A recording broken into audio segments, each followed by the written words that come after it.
What's happening, party people? I remember I was in Los Angeles. I was living in Studio City at the time, and I was there specifically to shoot a commercial for Toyota. And we were spending time when we were not shooting, going to the movies because those days can be long. And we went to go see this film called What the Bleep Do We Know? And I remember I think his name was Joseph Martini. He said something very simple but yet profound. What we think about, we bring about. What we think about, we bring about. In other words, what you focus on the longest becomes the strongest. And it doesn't matter, listen to this very carefully, it doesn't matter if what you're thinking about is real or not.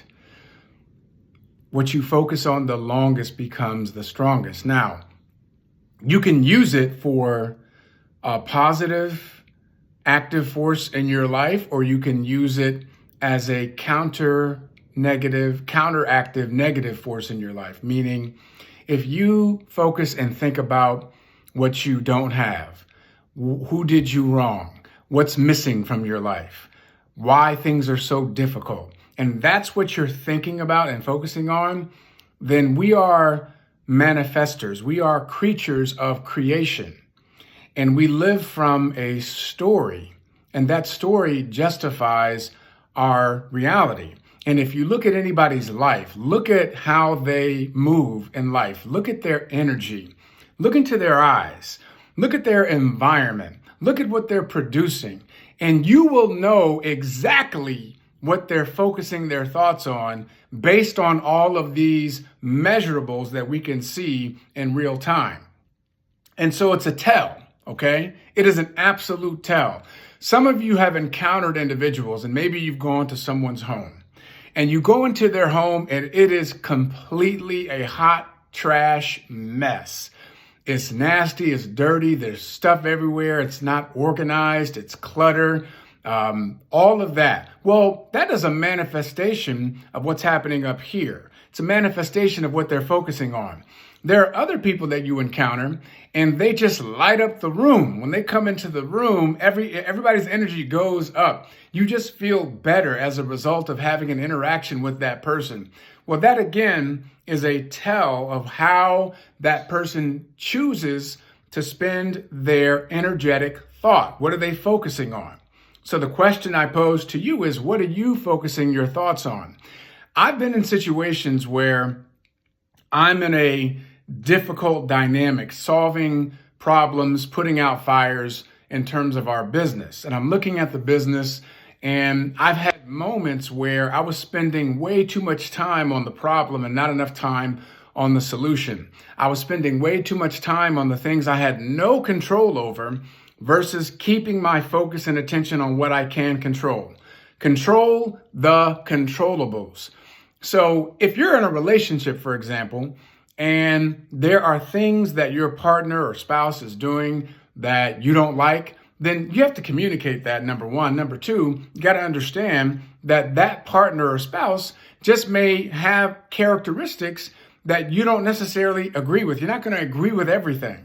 Control the controllables. What can you control? How you respond to that. I almost said react. How you respond to that. I did a video last week. Don't be in your reactive mind, be in your responsive mind, because reaction is about instant gratification. It's about comfort. It's about soothing your emotional needs right then and there. That's why people drink and they smoke and they get high, they do drugs, they have sex. Like, they do all these things for instant gratification. That's reactive versus responding. So if you're in a dynamic, well, what can you control? How you look at it. Hey, you know what? My partner likes to leave their socks everywhere.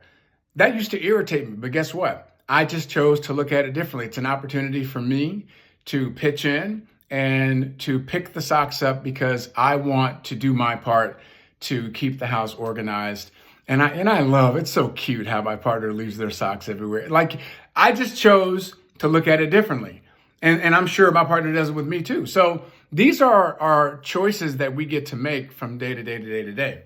But here's what I want you to really focus on and think about.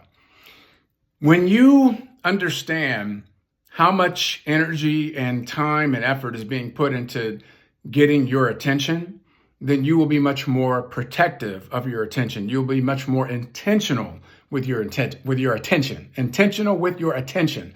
So I challenge you to really focus on the things that you can control. You can control your effort.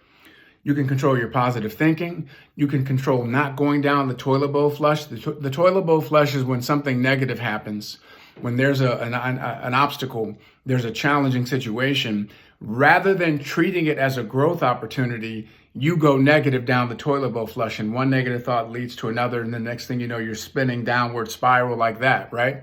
Don't do that. Immediately start focusing on personal development. Immediately pick up a book and start reading it. Immediately listen to a positive, empowering audio. Immediately plug into YouTube and watch an uplifting presentation. Interrupt the pattern if you find yourself going down that negative trail, because our thoughts become things, and those things have an impact on our direct reality. Again, if you want to understand how someone is spending their thought energy and what they're focusing on, look at their life. Look at their lifestyle. Look at their energy. Look in their eyes. Look at how they look physically. It tells you so much without them having to say a word. That's how powerful thoughts are. So what you think about, you bring about. What you focus on the longest becomes the strongest. Be intentional with where you're directing your thoughts and the thoughts you're choosing to focus on. Now understand, you cannot control the thoughts that come into your mind. There's too much stimuli. We're being bombarded constantly with too much stimuli from all directions, whether if it's the weapon of mass distraction for most people that you're watching me on right now, if it's the billboards, if it's on the radio, if it's on the electronic income producers, the screens, whatever it may be, there's all the stuff coming. So you cannot control the thoughts that come into your mind. What you can control are the thoughts that you choose to focus on. And once you start harnessing that power, guess what?